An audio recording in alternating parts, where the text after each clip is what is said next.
Que no es la primera vez que pasa. To understand what happened on May 12, 2026, you have to go back. Not weeks or months, years. Because Florentino Pérez's furious, completely uncontrolled reaction in that press room in Madrid didn't happen out of nowhere. The club is drowning in debt, lies, and egos.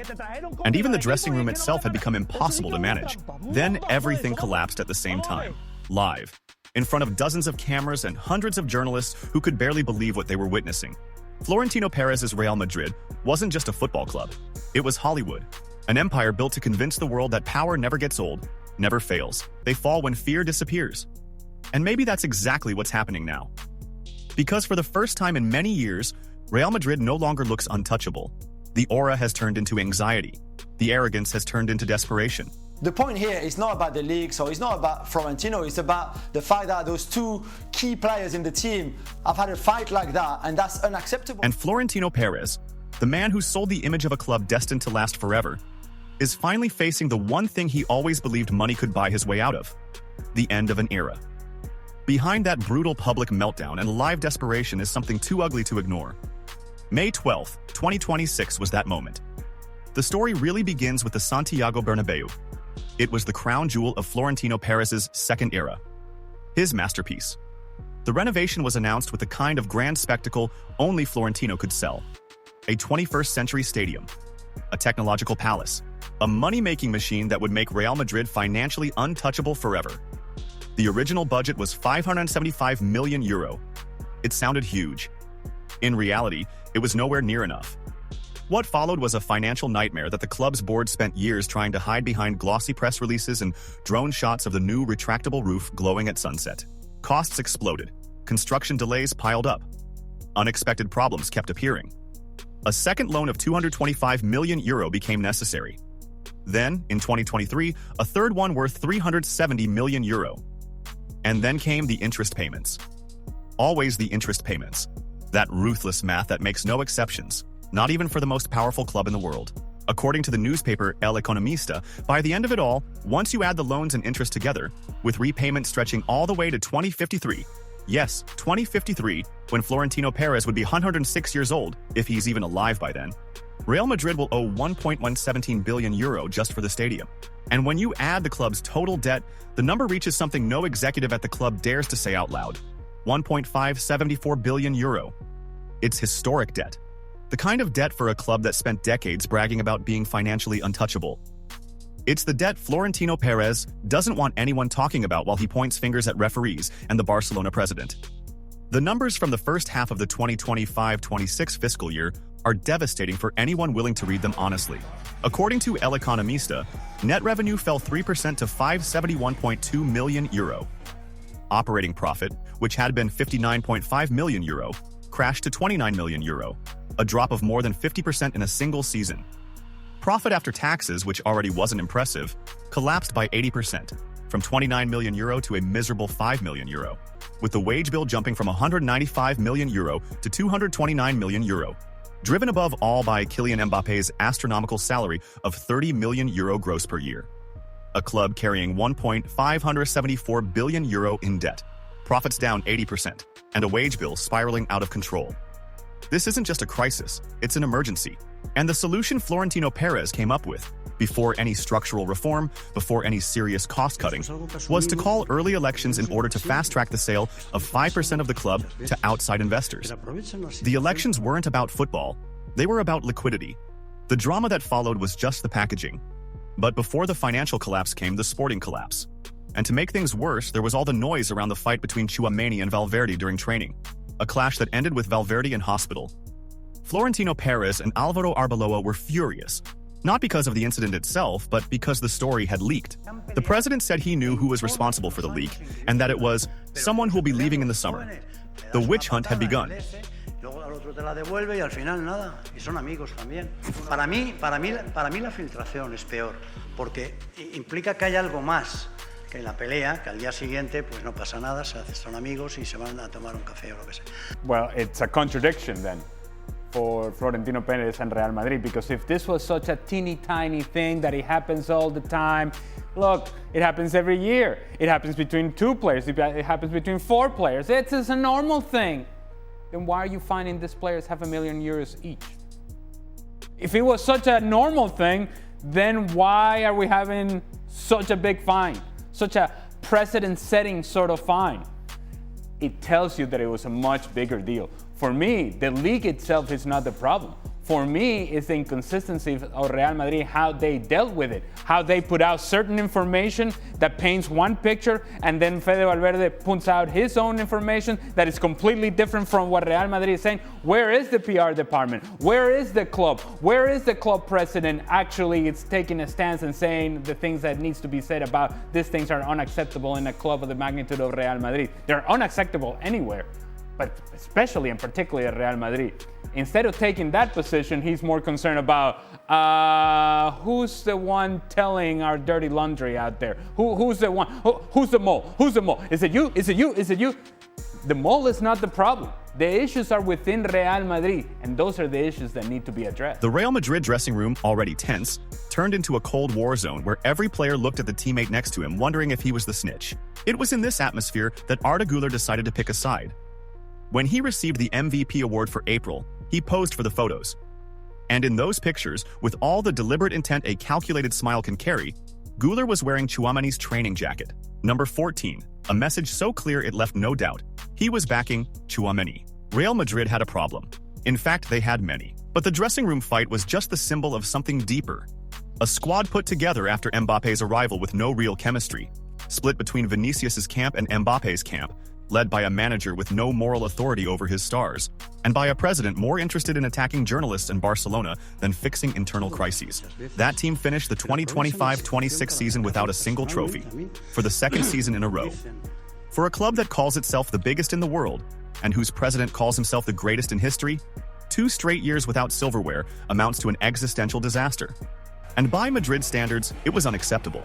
Meanwhile, Barcelona calmly lifted the league title, crowned champions at Camp Nou after thrashing Real Madrid in a Clásico that left no room for doubt.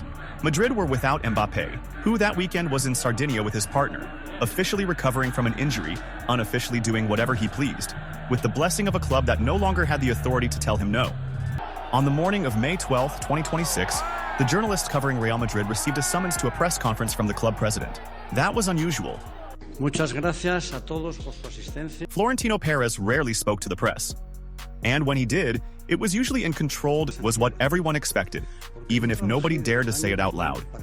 Although, in some cases, Madrid fans had done exactly that.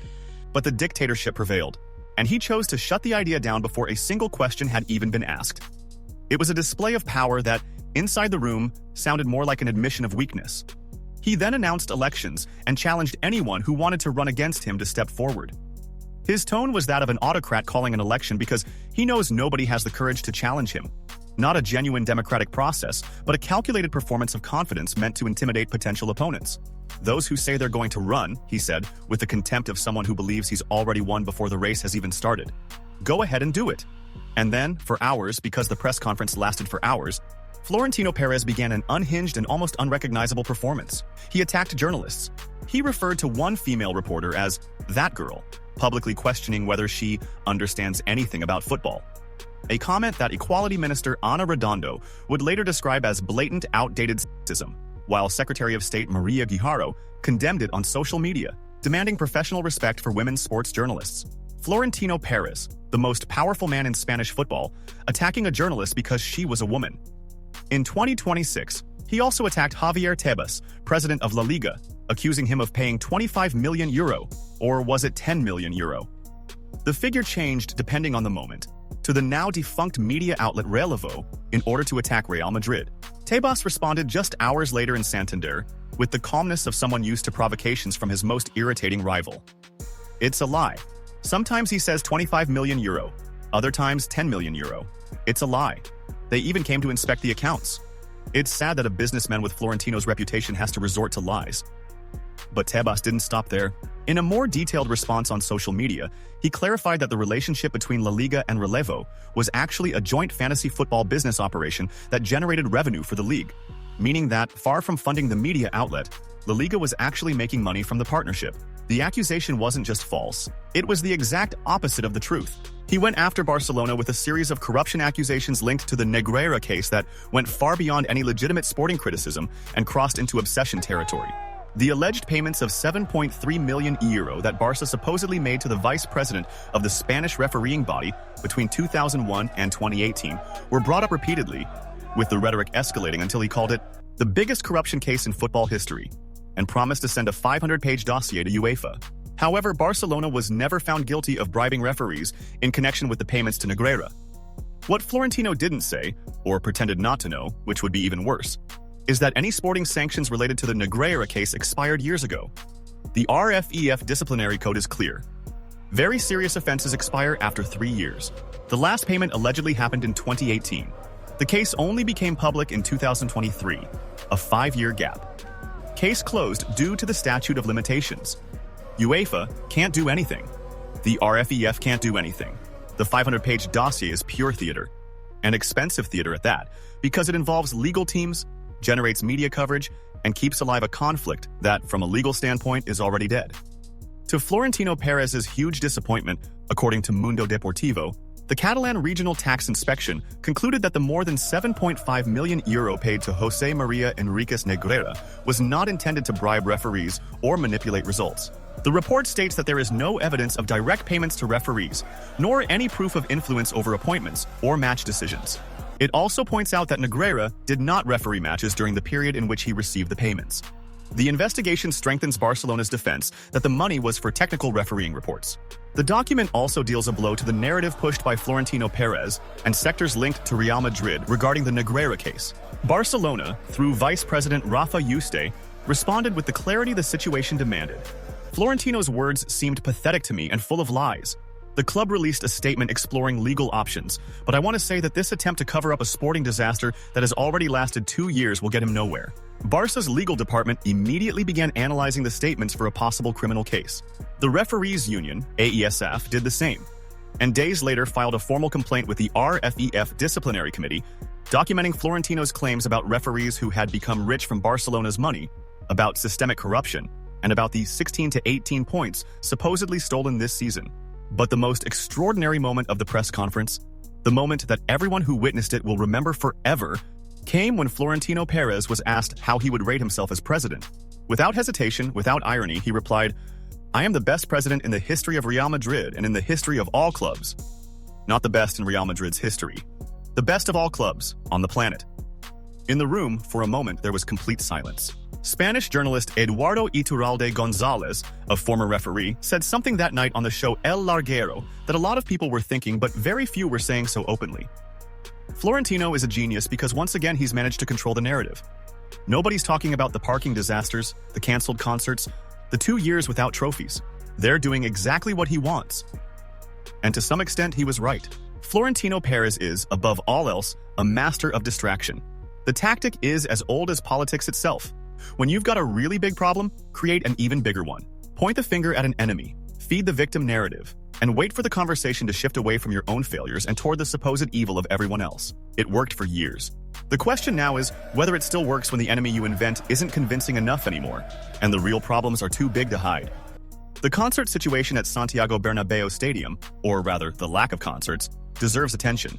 One of the big selling points of the stadium renovation was turning the Bernabéu into an entertainment machine.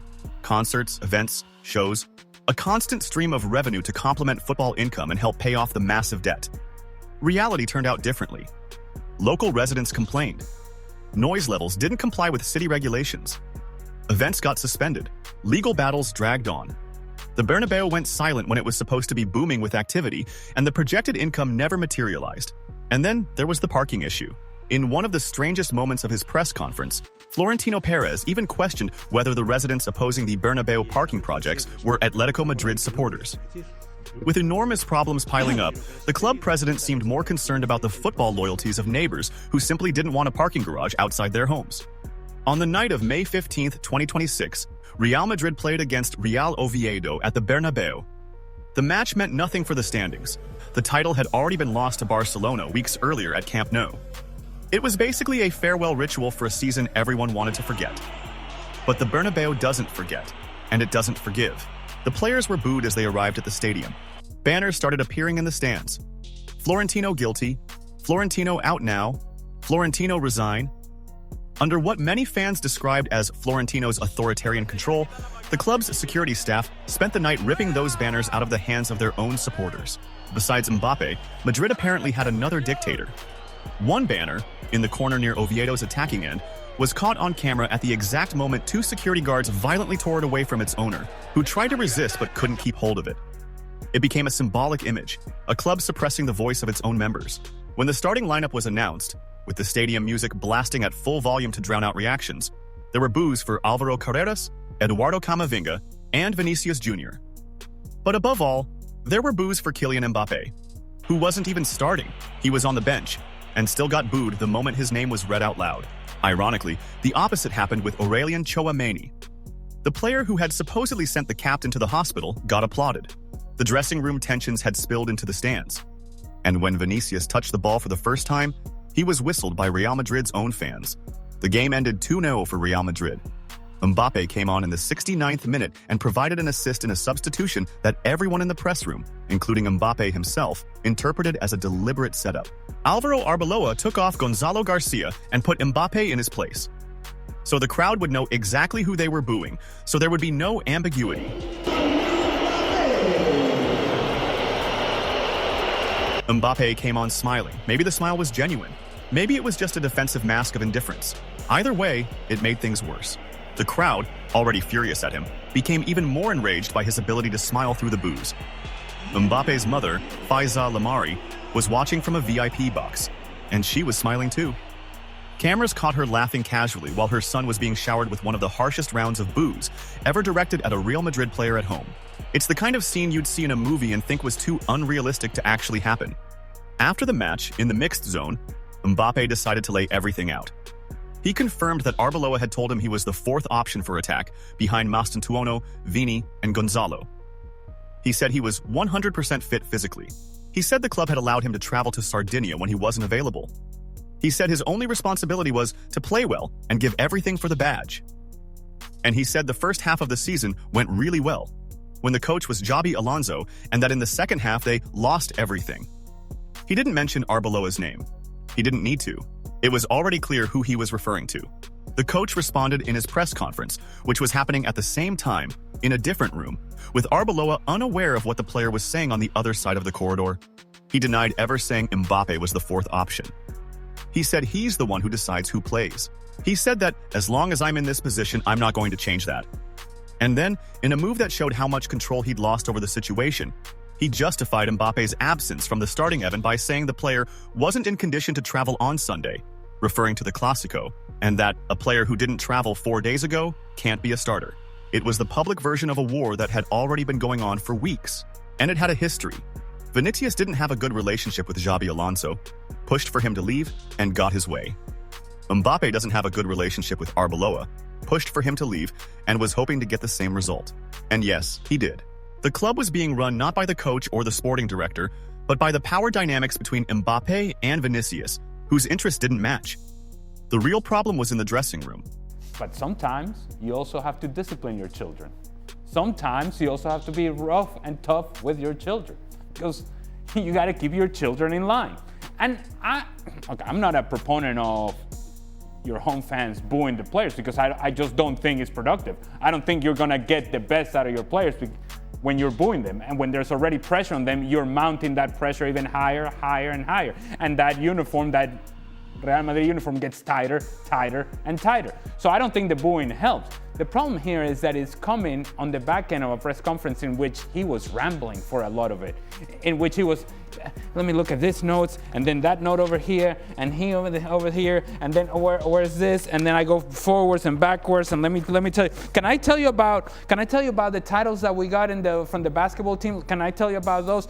I'm not making this up. This was him saying that. He was including soccer titles, basketball titles. He was telling you, according to this publication, we're the biggest club. According to this publication, we're the most expensive club. According to this. And then he's looking at his phone and saying, they just sent me this note earlier today. So he's reading articles from the media so that he can then point it out and say how there's this attack, subversive attack against him. I'm watching it, and I'm looking at it, and I'm like, is anybody gonna get him off the mic and tell him, all right, everybody, good night, take care, have a good afternoon? Because the more he talked, the deeper the hole got. There was an actual war there. Peja Majatovic, who played for Real Madrid and later worked as the club's sporting director, went on El Larguero and said, maybe we seriously need to think about selling one of the two, seriously. Closing our eyes and saying, let them both stay would be a huge mistake. And he went further. After 2 trophyless years, it's time to make hard decisions, to change things, and to thank some players while thinking about others. This summer needs a lot of changes. We may need to think about selling some players who are currently idols. Carlo Ancelotti, now coach of Brazil and free from the diplomatic constraints his previous job imposed on him, spoke openly to The Athletic. The squad environment is important. It comes from the players with the most character, personality, and leadership. Real Madrid has lost very important players: Casemiro, Kroos, Modric, Benzema, Nacho. Real Madrid needs time to rebuild that atmosphere in the squad, which used to bring it so much success. Carlo Ancelotti laid out the truth straight to Florentino Pérez's face, and his diagnosis is basically right. The Real Madrid team that won all those European titles was built on a backbone of veteran players with personality, collective leadership, and plenty of help from referees. These were players who won because they were obsessed with winning more than anything else, and who created an environment where the individual served the team. That group was gradually dismantled by Florentino's decisions, natural aging, and poorly handled departures, and in their place came shiny superstars who don't necessarily fit together. Mbappe, with 41 goals in 42 games this season, is an individual phenomenon. But football isn't an individual sport. And Mbappe, for all his talent, has never truly integrated into a team structure. Not in Paris, where he clashed with Tuchel, Pochettino, Galtier, and Luis Enrique, and not in Madrid either, where only time will tell how it develops. The list of coaches he has had tensions with is striking. Tuchel, Pochettino, Galtier, Luis Enrique, Ancelotti, Xabi Alonso, Arbeloa. At every club and every stage, the same pattern keeps showing up. At some point, the explanation can't always just be the coach. With all this going on, Florentino lost his temper and publicly showed his frustration in a press conference, attacking innocent people and institutions, forgetting that the real problem is the dressing room and how ego is being managed. The political reaction to Florentino Pérez's press conference showed how far his words went beyond football. Ione Belarra, the general secretary of Podemos, went on stage in Seville and called for heavy taxes and the nationalization of all the president's companies, describing the press conference as stepping into a time capsule and coming out in 1979. Atletico Madrid posted on social media the dictionary definition of the word obsession from the Royal Spanish Academy, along with quotes from Florentino about their city rivals. Atletico president Enrique Cerezo responded to Florentino's attacks. "We're not committing suicide. We're happy and ready to try to improve next season." Marine Le Pen, yes, the French far-right leader, used the moment to point out that PSG won the Champions League after Mbappe left for Real Madrid, adding that he can hold his position, but the French are free to vote for whoever they want. Football had spilled into European politics. The RFEF said it would review Florentino's claims of stolen championships with its legal department, but insisted it didn't want to get involved in any kind of controversy. Ramon Calderón, former Real Madrid president and Florentino's longtime rival, posted on social media that he was preparing banners in support of the presidential candidate before any official candidacy had even been announced. ¿Has peleado alguna vez con un compañero de equipo, no? Yo no me he peleado nunca en la vida con nadie. Gerard Piqué, on a live stream, ironically defended Florentino on the issue of dressing room fights, saying that there are fights in dressing rooms every year, it's normal, and even made a joke about Arbeloa and a golf club. Ramos, Benzema, Kroos, Modric, Casemiro. Names Florentino let go. Names Ancelotti brought up when talking about what Real Madrid lost. Names fans think about when they look at a dressing room split between two incompatible egos and a coach without the authority to bring them back together. The possible candidacy of Enrique Riquelme Vives has emerged as the first serious threat to the dominance of Real Madrid under the empire built by Florentino Pérez. But the real problem is no longer who might take over the club. It's the state they would inherit it in. Real Madrid is surrounded by chaos.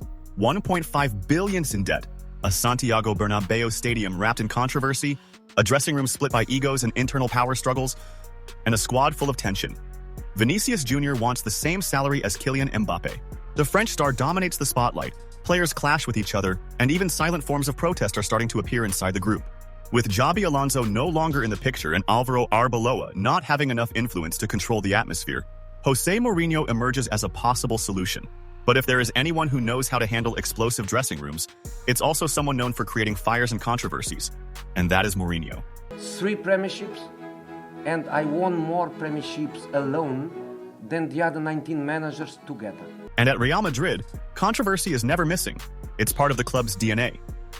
Watch Florentino Pérez arguing with a fan who told him exactly what he thought. Diaz and cameras caught the moment. There wasn't enough audio to understand the words, but the images clearly showed the tension. He also oversaw, almost like a dictator, the removal of banners calling for his departure. Maybe Florentino Pérez has realized that the empire he built has become too heavy even for him to carry. Or maybe he still believes he controls everything. But while he insists on that image of absolute power, reality is getting louder. Boos, crises, controversies, and a Real Madrid that no longer scares opponents like it used to. In his press conference, Pérez said he would love Lamine Yamal, but now we have to go after him because of Barca. A threat, or maybe a slip revealing desire. The idea that the only young player everyone is talking about, the only prodigy who actually justifies the hype that Mbappe hasn't fully lived up to, belongs to Barcelona. Raised in the Barca system, loyal to Barca, out of Real Madrid's reach. It's an early no for Florentino Pérez. Lamine Yamal is not like Luis Figo's betrayal, nor an unstable promise like Dembele. He is Barcelona's present and future. Lamine is set to build his own legend at Camp Nou, as the natural heir to the throne once held by Lionel Messi. Florentino Pérez is likely to remain in charge of Real Madrid, protected by the power structure he has built over decades. He will survive politically, renew the project, and move forward as he always has. But there are things even trophies can't erase. Because in May 2026, in front of the whole world, Florentino didn't just lose control of the narrative.